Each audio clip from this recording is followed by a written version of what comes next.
कहते हैं लड़की की मोहब्बत एक ऐसी चीज़ है कि जो भी उसके चक्कर में पड़ता है या तो लड़की उसको आबाद कर देती है या फिर बर्बाद कर देती है। दो दोस्त एक ही लड़की से प्यार करते हैं और एक दिन ऐसा जुर्म देखने को मिलता है जिससे आपकी रूह कांप जाएगी, आप हैरान रह जाएंगे आज की इस कहानी को सुनकर। नमस्कार, प्रणाम, मैं विशु राय स्वागत करता हूँ विश्व वारदात तक एक और नए एपिसोड में। उम्मीद है आप लोग स्वस्थ होंगे, मस्त होंगे, अपना ख्याल रख रहे होंगे। कहानी शुरू करें उससे पहले आप सभी जितने भी साथी चैनल पर नए आए हैं चैनल को सब्सक्राइब करें, वीडियो को लाइक करें, वीडियो अच्छी लगी तो अपने दोस्तों के बारे में शेयर करें ताकि ज़्यादा से ज़्यादा लोग आज की समाज में हो रही घटनाओं से जागरूक हो सकें, सतर्क रह सकें।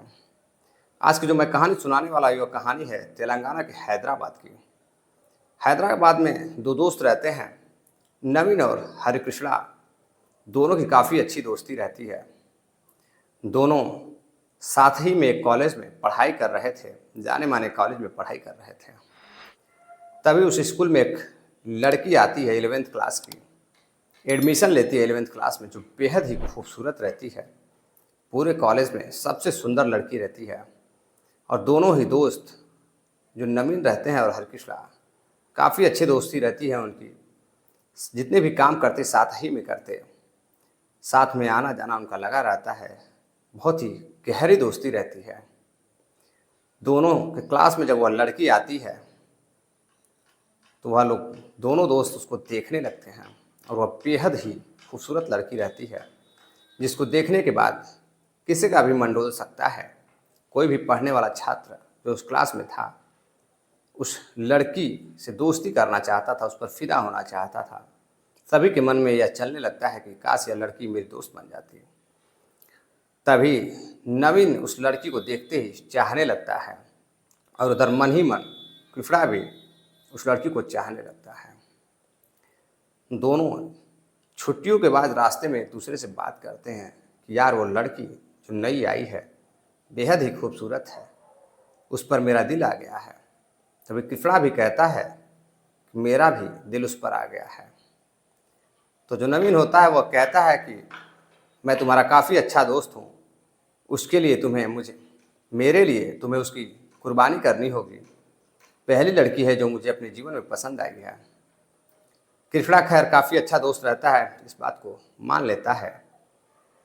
कुछ दिनों बाद जब वह स्कूल जाते हैं, वह लड़की आती है तो उससे बातचीत करते हैं।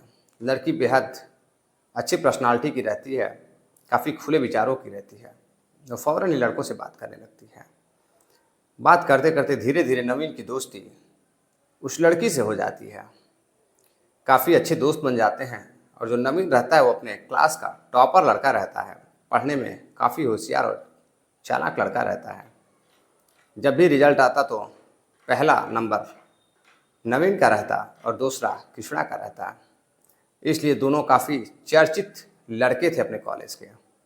उधर वह लड़की भी धीरे धीरे अपने दोस्त नवीन को चाहने लगती है और इधर नवीन अपने प्यार का इजहार करना चाहता था। एक दिन दोनों जब छुट्टी होती है, लंच होता है और कैंटीन में जाते हैं तो अपने प्यार का इजहार करता है और कहता है मैं तुम्हें मन ही मन में चाहने लगा हूँ। अगर तुम्हें एतराज़ ना हो तो तुम मेरी काफ़ी अच्छी दोस्त बन सकती हो, गर्लफ्रेंड बन सकती हो। लड़की भी हाँ कर देती है। दोनों में काफ़ी अच्छी दोस्ती रहती है। धीरे धीरे बात फ़ोन तक पहुँचती है। फ़ोन पे बात करते करते दोनों एक दिन आपस में काफ़ी बातें करते हैं और कहते हैं कि कल कॉलेज न जाकर हम दोनों कहीं घूमने चलते हैं। अब जो लड़की रहती है वो हाँ कर देती है और नवीन दूसरे दिन अपने बाइक पर उसके घर से कुछ ही दूरी पर उसे गाड़ी पर बैठाता है और अपने साथ लेकर होटल की तरफ जाता है। होटल में जाने के बाद खाना पीना खाते हैं, बातचीत आगे बढ़ती है, फिर वह घर चले जाते हैं।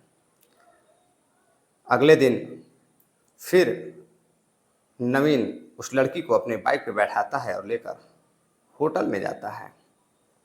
होटल में जाने के बाद दोनों एक कमरा लेते हैं और कमरे में अपना समय व्यतीत करते हैं। दोनों की चाहत इतनी आगे तक बढ़ गई थी, दोनों की बेकरारी इतनी बढ़ गई थी, दोनों एक दूसरे के बगैर रह नहीं सकते थे। दोनों एक दूसरे के साथ संबंध बनाने लगते हैं समय व्यतीत करने लगते हैं। शाम होती है, घर को जाते हैं, तभी जो कृष्णा होता है उसे इस बात का पता चलता है, कहीं ना कहीं कृष्णा मन में अभी भी उस लड़की को चाहता था, उसे अपने दिल से निकाल नहीं पा रहा था। लड़की कई दिनों तक जब भी उसके घर पर कोई नहीं होता तो अपने घर पर भी नवीन को बुलाया करती थी। एक दिन जब वह अपने घर पर नवीन के साथ कमरे में बैठकर बातें कर रही थी, समय व्यतीत कर रही थी, तभी एक उसका छोटा भाई रहता है 15 साल का, वह आ जाता है और देखता है कि दीदी उसकी किसी और लड़के के साथ बैठकर बातें कर रही है।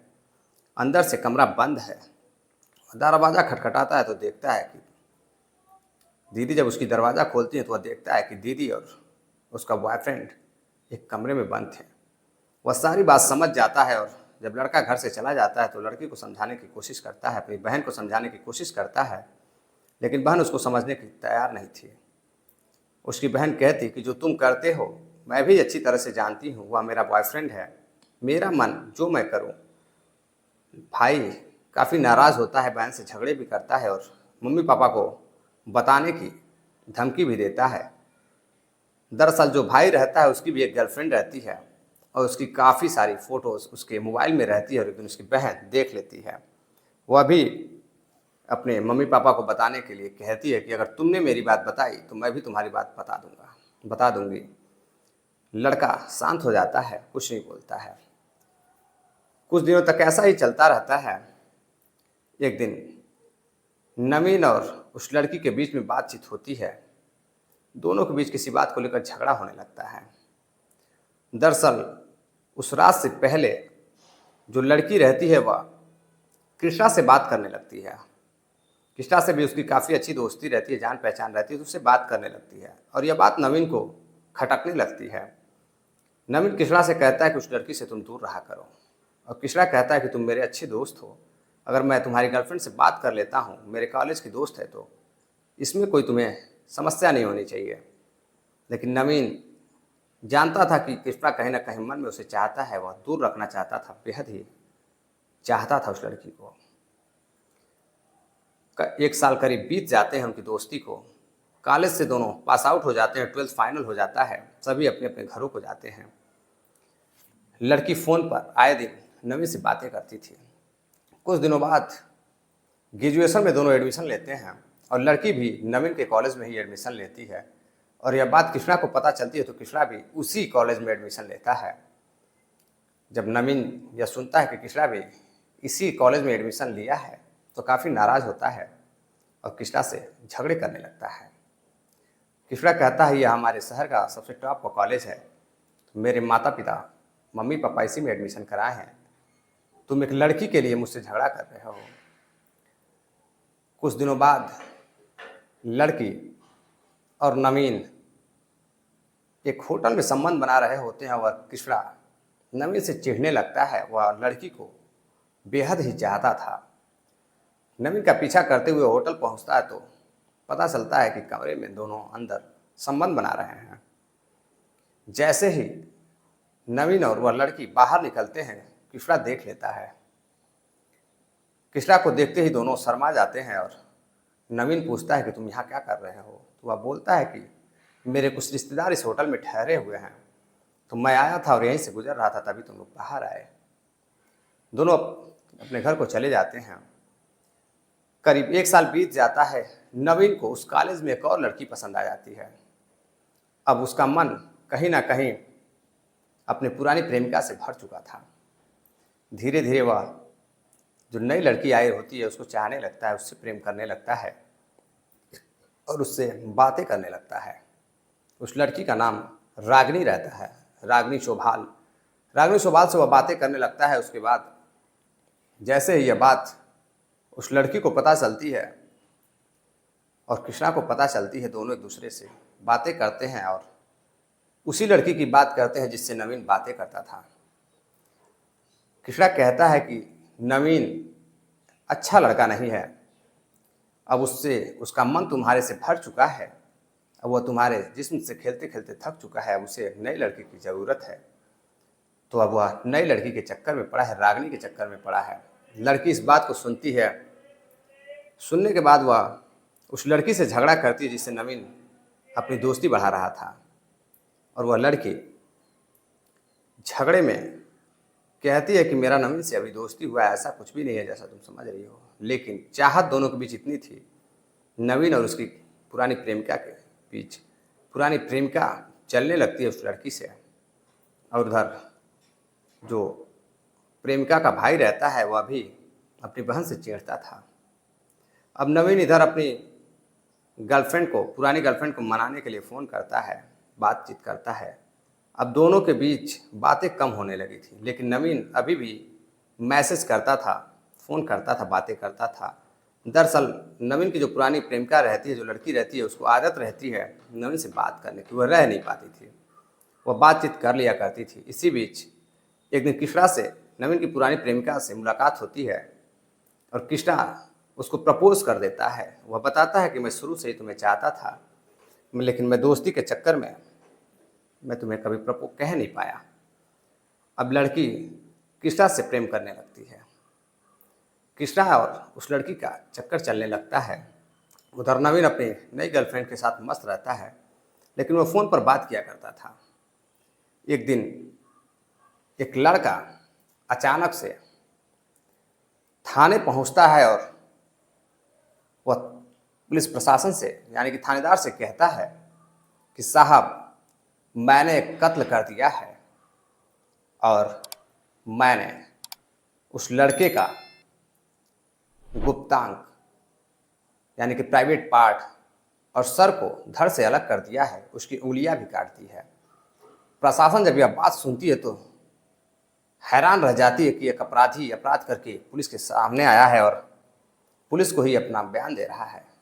फौरन पुलिस उसको लेकर उस घटनास्थल पर पहुंचती है और देखती है कि वहाँ पर एक लड़के की लाश पड़ी हुई है, जिसका सर धड़ से अलग है, उंगलियां कटी हुई हैं और प्राइवेट पार्ट कटा हुआ है। पुलिस काफ़ी हैरान रहती है, उस लाश की शिनाख्त करती है और लाश को पोस्टमार्टम के लिए भेज देती है। पोस्टमार्टम होता है तो पता चलता है कि लड़का, जो मृतक लड़का रहता है, वह शराब के नशे में था, शराब पिया हुआ था। जो लड़का, जो मृतक था, उसका नाम नवीन रहता है। दरअसल नवीन ने अपने दोस्त हरिकृष्णा की हत्या कर दी थी, बेरहमी से हत्या की थी, उसका प्राइवेट पार्ट और गला, उंगलियां तक काट दी थी। हरिकृष्णा और जब उसकी गर्लफ्रेंड, यानी कि नवीन की पुरानी प्रेमिका, जब बातें करते थे तो उसके बीच में एक दिन नवीन का फ़ोन आ जाता है। दोनों संबंध बना रहे होते हैं और नवीन काफ़ी अपनी प्रेमिका को डांटता है, बोलता है, और वह कहता है कि मैं अपनी पुरानी, जो नई प्रेम मेरी दोस्त थी, उसको मैं छोड़ चुका हूँ, मैं तुम्हारे पास वापस आना चाहता हूँ। और इसी बीच जो हरिकृष्णा और उसकी प्रेमिका रहती है, यानी कि नवीन की प्रेमिका, अब हरिकृष्णा की प्रेमिका बन चुकी थी। अब कृष्णा को लगता था कि कहीं ना कहीं नवीन हम दोनों के प्यार में रुकावट बन रहा है। तभी वह उस दूसरे दिन नवीन को बुलाता है और काफ़ी समझाता है। नवीन समझने की कोशिश नहीं करता है, तो दोनों दारू पीते हैं, शराब पीते हैं। शराब पीने के बाद जो हरिकृष्णा होता है, वह नवीन को एक सुनसान जगह पर ले जाता है अपनी बाइक से और वहीं रोकता है बाइक को और नवीन के सर पे हमला कर देता है। जैसे ही नवीन गिरता है, वह एक धारदार हथियार निकालता है और नवीन के गले पर वार कर देता है। नवीन चिल्लाता है, चीखता है, छटपटाने लगता है। तभी वह उसकी उंगलियों को काट देता है, उसके गुप्तांग को काट देता है। जब हरिकृष्णा से पुलिस तरीके से पूछती है तो वह बताता है, पुलिस पूछती है कि आखिर तुमने इतना जघन्य अपराध क्यों किया, इस तरह से कत्ल क्यों किया। तो वह बताता है कि मैं और नवीन दोनों एक ही लड़की को चाहते थे। नवीन मुझसे पहले उसको प्रपोज कर दिया, मैं कुछ कह नहीं पाया, और दोनों के बीच जब झगड़ा हुआ एक लड़की को लेकर, दोनों अलग अलग हो गए, तो मुझे मौका मिला और मैं उस लड़की को प्रपोज किया। अब मैं उसके साथ अपना जीवन व्यतीत करना चाहता था, शादी करना चाहता था। वह किसी के साथ संबंध बनाती थी नवीन के साथ, तो मुझे कोई एतराज़ नहीं था। लेकिन जब मैं उस लड़की के संबंधों में बना, उससे मेरी दोस्ती हुई और मैं उसे बेहद चाहने लगा था, तभी नवीन रुकावट बनने लगा था। और एक दिन वह उस लड़की के साथ फिर से संबंध बना रहा था, तभी हरिकृष्णा पहुंच जाता है और सब कुछ खिड़कियों से देख लेता है, अंदाज़ा लगा लेता है और नवीन को जाते हुए भी देखता है, लेकिन नवीन मुस्कुराते हुए चला जाता है। इस बात से वह चिढ़ जाता है और अपने प्रेमिका से बोलता है कि जब नवीन से तुम्हारी दोस्ती टूट गई थी, सब कुछ खत्म हो चुका था, तुम मुझसे प्यार करती थी, तो फिर नवीन के साथ अंदर क्या कर रही थी? तो प्रेमिका कहती है कि वैसे ही हम दोनों बातें कर रहे थे। लेकिन कृष्णा जो था सब कुछ समझ चुका था कि कहीं ना कहीं नवीन फिर से मेरी प्रेमिका को अपना बनाना चाहता है। और वो जब कत्ल करता है तो सबसे हैरानी की बात होती है कि कत्ल करने के बाद वह उस नवीन के लाश की फ़ोटो लेता है और अपनी प्रेमिका को सेंड कर देता है। प्रेमिका उसको देखने बाद काफ़ी भयभीत रहती है। पुलिस प्रेमिका से भी पूछताछ करती है, लेकिन प्रेमिका का इसमें कोई कसूर नहीं रहता है, तो वह प्रेमिका को छोड़ देती है और कत्ल के आरोप में हरिकृष्णा को गिरफ्तार करती है और गंभीर धारा लगाते हुए उसको जेल भेज देती है। दरअसल इस कहानी को सुनाने का उद्देश्य आपको जागरूक करना है, सावधान करना है, किसी को परेशान करना या किसी के भावनाओं को ठेस पहुंचाना नहीं है। कुछ साथियों ने कमेंट किया है जिनका नाम है ओयन पाल, कानपुर से हैं, वैशाली भगत जी हैं, सोहन लाल सोनकर जी हैं, मनोज प्रभाकर जी हैं। आप सभी का बहुत बहुत धन्यवाद। अगर आप सभी भी चाहते हैं अपनी राय देना वीडियो पे तो बिल्कुल दीजिए, स्वागत है आप सभी का। यह आप ही का परिवार है। आप भी अगर चैनल को अभी तक सब्सक्राइब नहीं किए तो सब्सक्राइब करिए और जुड़िए विकास विशु वारदात तक के इस परिवार से। प्यार सपोर्ट दीजिए। चैनल नया है, मैं भी नया हूँ, तो आपके आशीर्वाद की बहुत ज़्यादा ज़रूरत है। आशीर्वाद आप लोग अपना बनाए रखिए, इसी तरह का प्यार सपोर्ट करते रहिए। आपका जन्मदिन पड़ता है या कोई भी फंक्शन आपके घर में होता है जो हमारे व्यूअर के साथ, सब्सक्राइबर के साथ आप शेयर करना चाहते हैं, हमारे परिवार के साथ शेयर करना चाहते हैं, तो कमेंट करिए। और जिस भी जगह से आप आते हैं, देश विदेश, किसी भी शहर से, गांव से, उस गांव शहर का नाम कमेंट बॉक्स में लिखकर अपना भी नाम लिखिए और कमेंट करिए। मुझे बहुत खुशी होगी आपका कमेंट पढ़कर। मिलते हैं एक और नई कहानी के साथ, तब तक के लिए नमस्कार, जय हिंद।